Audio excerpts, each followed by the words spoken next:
Samajwadi party के बाद अब राष्ट्रीय लोकदल ने भी कांग्रेस पर सवाल उठाने शुरू कर दिए हैं। जिस तरह से कांग्रेस ने 5 राज्यों के विधानसभा चुनाव में क्षेत्रीय दलों की अनदेखी की है, उससे तमाम क्षेत्रीय दलों के तेवर तल्ख हैं। मध्य प्रदेश विधानसभा चुनाव में तो सपा कांग्रेस का गठबंधन हुआ ही नहीं है। राजस्थान में रालोद कांग्रेस का गठबंधन बना तो हुआ है, लेकिन ये गठबंधन बस कहने को है, क्योंकि 2018 में भी गठबंधन था।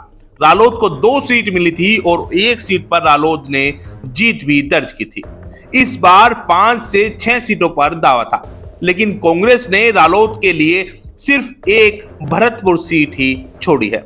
ऐसे में रालोद भी कांग्रेस से खफा है। रालोद का कहना है कि कांग्रेस ने रालोद के खिलाफ चाल चली है, अंतिम समय तक सीटों के बंटवारे पर स्थिति साफ नहीं की, जिससे रालोद को कोई और निर्णय लेने का समय ही न मिल सके।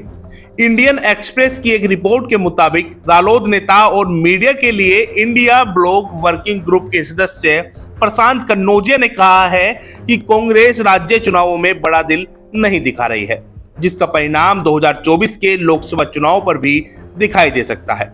कन्नौजिया ने यह भी कहा है कि कांग्रेस राज्य चुनाव में क्षेत्रीय दलों को मौका नहीं दे रही है। अगले साल जब वे सीट बंटवारे के फॉर्मूले के लिए हमारे पास आएंगे तो हम भी वैसा ही करेंगे। यूपी में वे 80 में से केवल 2-3 या उससे भी कम सीटों के हकदार हैं।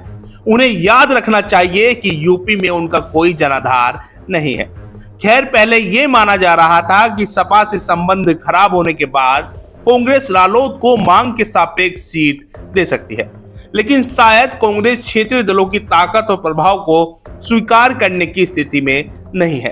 कांग्रेस ये स्वीकार करने को तैयार नहीं है कि कांग्रेस की जमीन यूपी समेत काफी राज्यों में पूरी तरह से खिसकी हुई है।